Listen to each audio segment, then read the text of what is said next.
Hello everyone, welcome to the next weekly update video for Monday the 12th of September. This is to cover, well, I suppose you could say 2 weeks of news, although there wasn't one last week because I was busy when I would normally have recorded it, and just decided that there wasn't really enough to do one sort of mid last week and then do another one today, so I figured it would be easier to just roll them into one video, even though it's 2 weeks. So the first thing we're going to talk about is TFM. I believe I mentioned it in the previous one that I had done anyway, but preview 2291 is out, which was the main release of the preview, and then the one being the fix for some database issues. But there is another blog post that was put out this week, and this discusses sort of upcoming changes as well.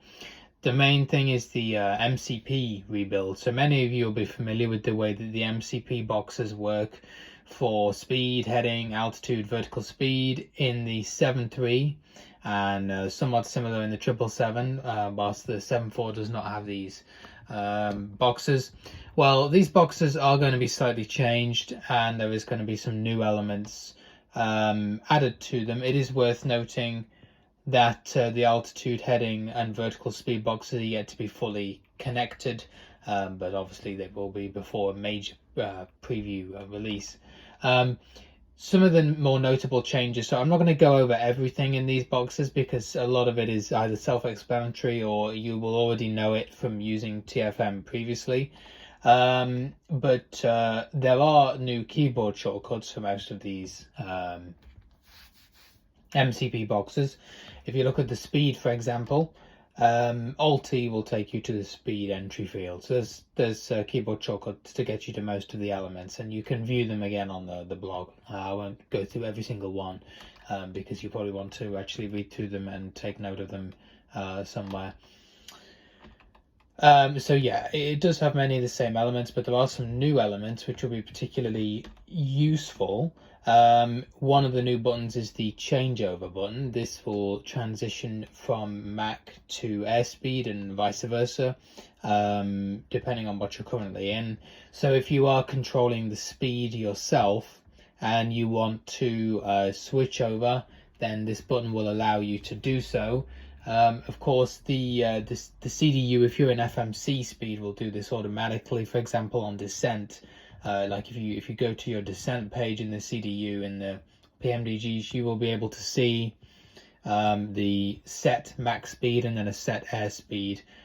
So you might get an instruction say on VATSIM, okay, transition through transition, maintain, whatever, so many knots, and basically means when you move through the transition changeover, you would maintain that speed. But if you were controlling this manually, that is the button you would use. You've got N1 adjustments, and you can turn N1 off or on.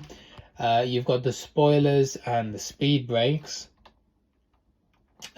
which is particularly useful, as well as the speed brake element. You've actually got hotkeys that you can use. So for example, you can hit A to arm the speed brakes. You can hit H to move them to 50%. You can hit U to move them to 100%. And there are other hotkeys that you'll be able to see on the blog. But this is useful.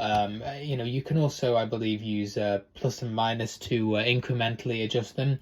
But this is useful for those who may not have a dedicated speed brake lever. So, if you don't have one and you use the keyboard, it's going to allow you to have more fine control over the speed brakes, which is always important, instead of just hitting slash and to sending them out to their maximum capacity. That's never really recommended. You can usually get away with just putting a little bit of speed brake in and sort of seeing how it goes.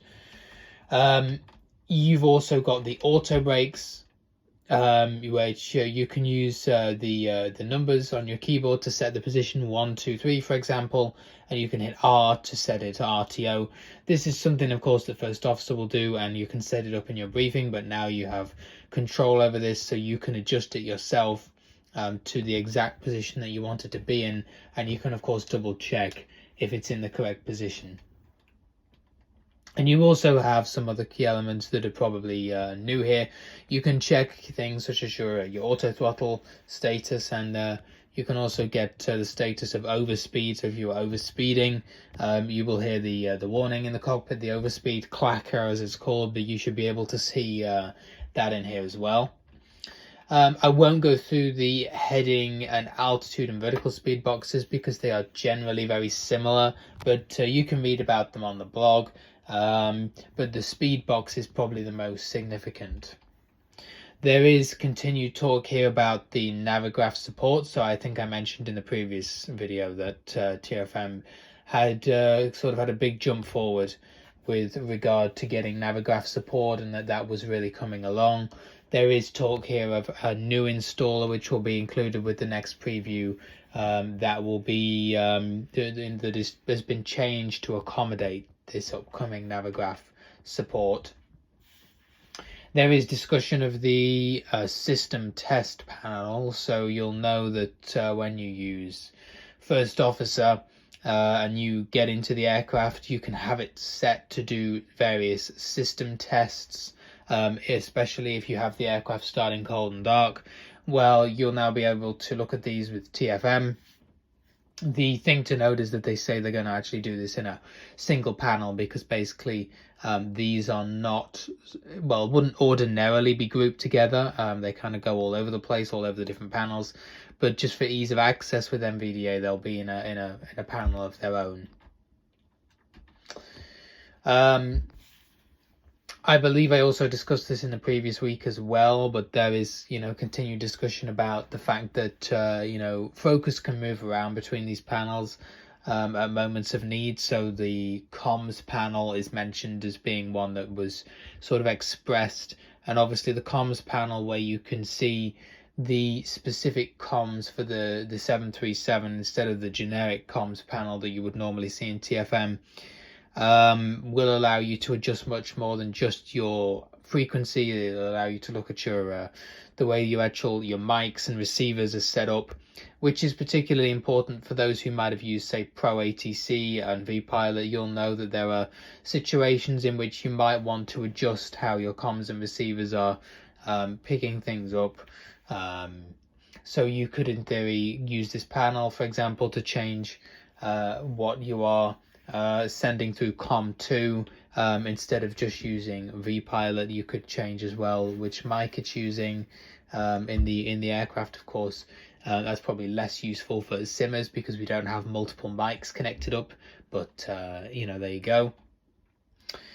The glare shield is talked about. This is quite a wide-ranging panel, but there's talk here about several things, one of which is the FS panel, or EFS panel, however you want to say it, which TFM will not be able to get full access to and so will not be included.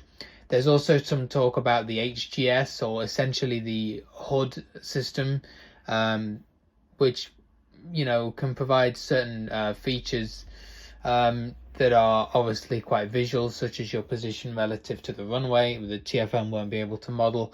But there are certain useful things on here, so it's not a complete write-off. There are certain things like auto-land indicators that TFM will be able to map. Right, the next thing I wanted to just briefly touch on was Cross the Pond. So Cross the Pond Airport voting is currently open, and it will be on the weekend of the 22nd of October when it actually takes place. There's been a bit of a recent discussion. The airports that were added have caused some controversy with the New York ARTCC, who have basically come out and said we're not going to control Cross the Pond. They are angry at the fact that some airports have been included that would make flight times relatively long, much longer than would previously have been done in Cross the Pond. Cross the Pond was always usually North America to mainland Europe, and it was about 6 to 8 hour flights. With the inclusion of airports like Sao Paulo and Rio de Janeiro, and also airports like Johannesburg on the other side of the pond, flights are getting incredibly long, and New York have said that they would have to control for over 10 hours, and they're not happy to do that, and that they were not consulted by the planning team. So they have said we're not providing control on centers, and that will also mean that they will probably not be providing control on New York Oceanic, which is a pretty important station to manage the traffic flow. So VATSIM's Across the Pond also came out with a response statement, which you can read on their Twitter. But hopefully a resolution can be found, because obviously Across the Pond is a great event and we want it to be enjoyable. So hopefully a resolution can be found, and that is of note. And you can go and vote on the airports currently, as I say. I also wanted to touch on Pro ATC Senior, because I did get a chance to try it. And I just wanted to give my accessibility impressions, which are not great, to be honest with you. It comes with a slightly better interface in some cases, but a slightly worse interface in others. The options dialogue is not as good as the original, because certain list views, say in the in-flight view, are not showing whether the checkbox is checked on your options or not, so you don't know whether things are ticked. Similarly, there are nice features, in terms of you can import plans from SimBrief. However, the interface, once you've actually loaded your flight plan in and have started a flight, is a little bit interesting. You have to hit 0 in the simulator to bring up your Pro ATC options window, which you can then alt tab to in the Pro ATC window.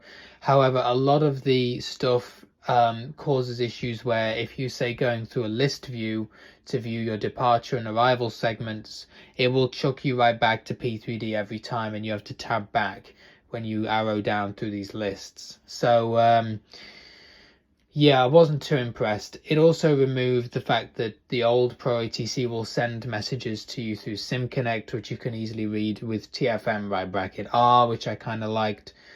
The speech recognition didn't seem to work particularly well from what I've seen on videos. It seemed to be a little bit dodgy, which I guess is kind of, expected. I mean, it is using Windows speech recognition, which has never been particularly accurate.